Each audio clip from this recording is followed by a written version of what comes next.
to be steeper than this because it's actually greater slope. So I will try to make it a lot steep. So this is steeper than that because this has a greater slope. Um, we at 0, -1, the slope was +1. So let's say you have the same slope as this. We have E, which was 0, 1, which is here, negative slope. And then we have 0, 2, which is -2, but a lot steeper than this. So,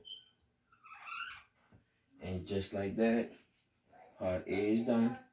So let's go over part A again. When you're sketching the slope, you make sure you have your differential, which is your slope. And then you have your points, and you just substitute the points to get what you need. You just have to make sure you know what a positive slope look like, a horizontal line for a 0 slope, and a negative slope look like. So hopefully you've had time to look at it. Let's go on to part B of the problem. I'll erase this and go to B.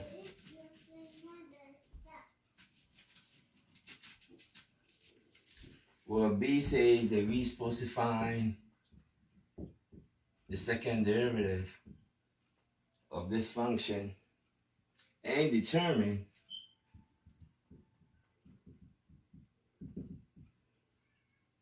the concavity of all solutions.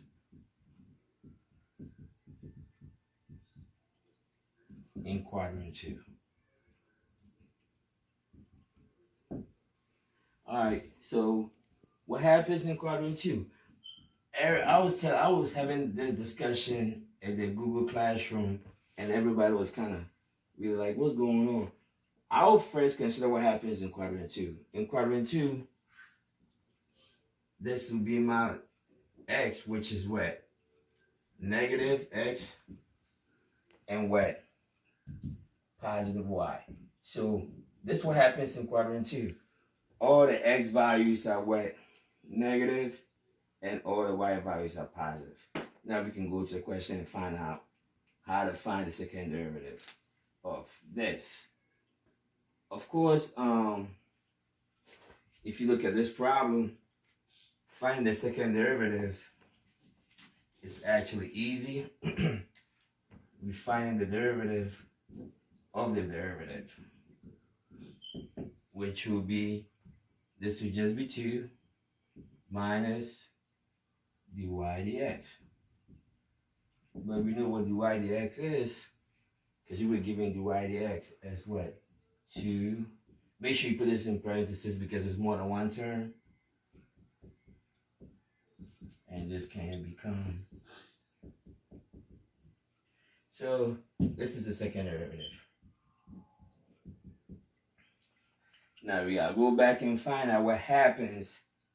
How do you find concavity? Well, first we have to have the critical point, but we don't have the critical point. We don't need it because we can make our decision based on the second derivative. Well, when the second derivative is greater than 0, let me write this down in case you've forgotten this. Where should I write this? When this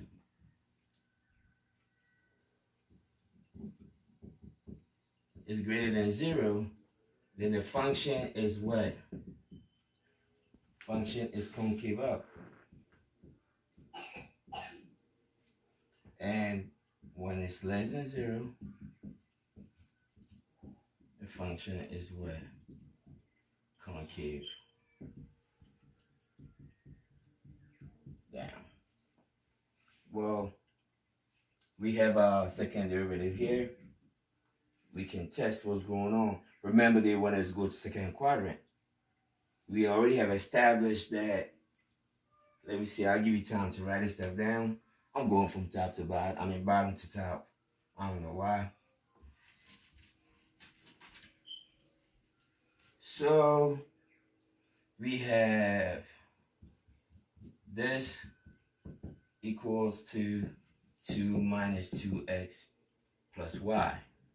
we're trying to determine what happens here. If you look at the second derivative and you look at the second quadrant, we're seeing the second quadrant will always be what? Negative x and positive y. Of course, if that happens, this becomes what? Negative x. This is always y. So this becomes positive. So you do realize that this will always be positive in that quadrant. So because of that, you have justified it. You can say that it's always concave up, because this is always positive in the quadrant. And B is done. You've justified it. You have all your points.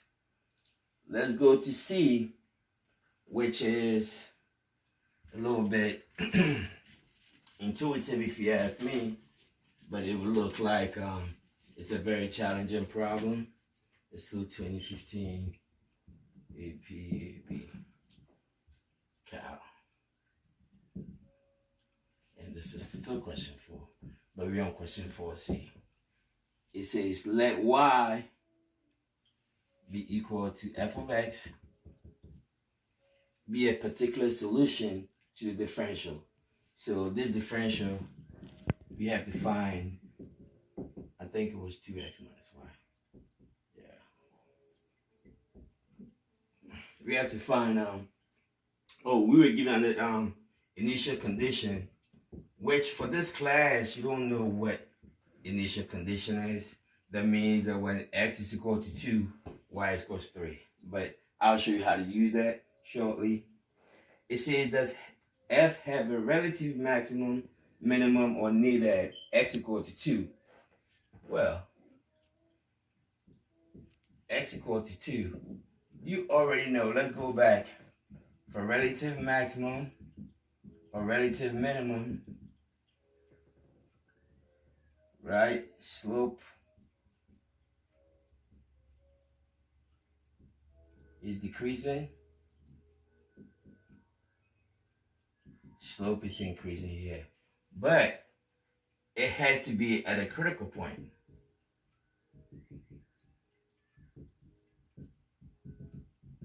And how do you find critical point? It's when dy dx is equal to 0 or undefined. Well, they want to find out what's going on with this function, this differential, when x is equal to 2. Well, what happens when, let's find out what happened to dy dx when x is equal to 2. Do we get a 0? We get 2 minus what? Y, the initial, we go in the initial condition here. When f is equal to 2, here, y is equal to 3. So this becomes this. 4 minus 3 is 1. So dy dx is never 0. If it's not 0, then you can't get a critical value. If you can't get a critical value, you can't find there is no relative maximum or relative minimum. So your answer will be what? Neither. There is no relative max, no minimum, because dy dx never turns to 0 with this problem. So that's how you tackle this part of the problem. We have the last part, which is D. I have to find out. Let me see. D. I will raise this. Of course, you can actually get this information online, so you can get a paper or whatever and then follow while I'm doing this. The last one says find the values of the constants M and B for which y equals to mx plus b is a solution.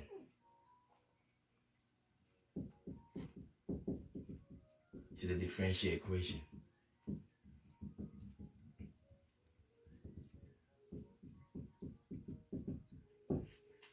This is a little bit, I won't say challenging, but you have to really think outside the box. Because most people think you have to really find the solution to differential. They didn't say that. It says this is a solution, meaning that if the y dx is equal to 2x minus y, then y goes to mx plus b must be a solution. Well, what does that mean? That means that for some reason, this has to, if I solve for this, I should have at least one form of this in that question or what I'm trying to solve for. Well, if I'm looking at this, we know from the fact that dy dx is actually equal to m. This is algebra 1. This is always your slope. So if this is the slope and this is the slope, we can equate the two together. So 2x minus y should be equal to m. But we already know what y is. Y is equal to what? Mx plus b. So, of course, we want everything on one side. So, let me see if I can expand this. 2x minus mx minus b minus m equal to 0. I can factorize this.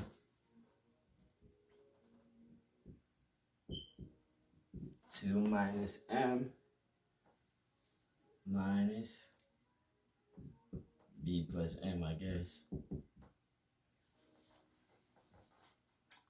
With that said, that means 2 minus m should be equal to 0. I'm going up again. Because when you have 2, this will give you this, or this will give you that. So 2 minus m should give me 0. And of course, that would make my m equal to 2.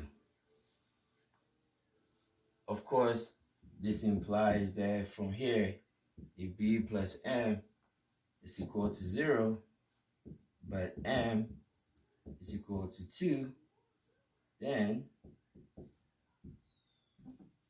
by simple math, b will be equal to -2.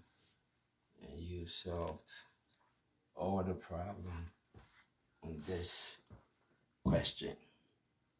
Pause this video as much as you want. Try and get as much as you can get from this.